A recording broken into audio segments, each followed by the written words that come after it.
అందరికీ శుభ సాయంత్రం. సోమరిపోతుతనం. అనగనగా ఒక ఊరు. ఆ ఊరిలో పరమ సోమరిపోతు ఒకడున్నాడు. వాడికి తినడం నిద్రపోవడం మినహా మరొక వ్యాపకం లేదు. ఎవరు ఏ పని చెప్పినా చేయడు. తల్లికి తండ్రికి కూడా బరువైపోయాడు.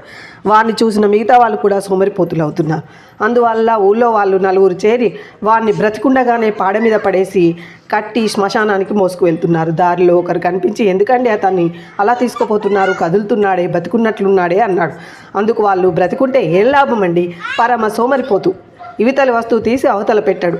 వీడిని చూసి మిగతా వాళ్ళు చెడిపోతున్నారు, అందుకని వీడిని తగలేద్దామని తీసుకుపోతున్నాము అన్నారు. అందుకు ఆ వ్యక్తి, అయ్యో పాపం, పోనీలేండి, వాడి ప్రాణం తీయకండి, నాకు ఇవ్వండి, మా ఇంట్లో వేరుశెనక్కాయ బస్తాలపైన ఉంచుతాను, వాడు అవి తినన్నా బ్రతుకుతాడు, ఇలా ఇవ్వండి అన్నాడు. అందుకు ఆ పాడె మీద ఉన్న సోమరిపోతూ తలకాయ పక్కకు తిప్పి, అయ్యో వేరుశెనక్కాయలు ఒలిసినవేనా అండి ప్రశ్నించాడు. అలా ఉంటుంది సోమరిపోతుతనం. కాబట్టి సోమరిపోతులు కాకండి. లైక్ చేయండి, కామెంట్ చేయండి.